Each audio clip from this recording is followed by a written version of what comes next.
नमस्कार श्रोते हो. श्री स्वामी समर्थ. संजीवनी स्वामी कृपेची भाग 1 यामध्ये आपले स्वागत आहे. या पुस्तकामध्ये आपल्याला स्वामी कृपेची अनुभूती जाणून घ्यायला मिळेल. चला तर वळूयात स्वामींच्या 14व्या अनुभूतीकडे. गुरुविन नाही दुजा आधार, भिवू नकोस मी तुझ्या पाठीशी आहे. या स्वामी वचनांची मला आलेली अनुभूती मी सांगत आहे.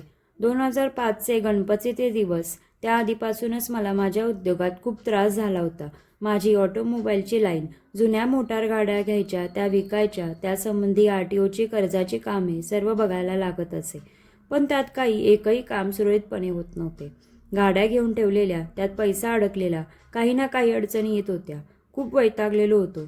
मन उद्विग्न झाले. यापुढे काहीच करू नये असे वाटू लागले. नको तो धंदा, नको तो संसार, कुठेतरी पळून जावे असे वाटू लागले. माझ्या सासूबाई अक्कलकोट स्वामी भक्त आहेत. मी बरेच वेळा त्यांना जप करताना पाहत होतो. पण तेव्हा मला एकदाही जप करावा, देवाचे नाव घ्यावे असे वाटले नाही. खरं तर मला हा वेडेपणाच वाटायचा. परंतु परिस्थितीने गांजल्यामुळे माझे पाऊल आपोआप स्वामींकडे वळले कसले? आपल्या कृपेच्या छत्राखाली येण्यासाठी त्यांनीच हे सर्व घडविले. अनंत चतुर्दशीच्या दिवशी एकटाच अक्कलकोट येथे स्वामींच्या मठात गेलो व स्वामींच्या समोर नतमस्तक झालो. डोळ्यातून घळाघळा अश्रू वाहत होते.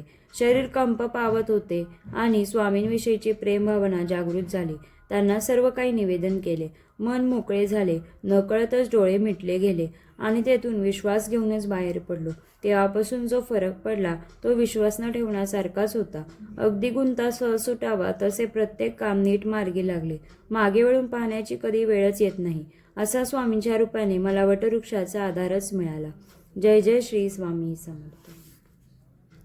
श्रोते हो, आजच्या अनुभूतीनुसार स्वामी गुरूंच्या स्वरूपात नेहमीच मागे उभे असतात.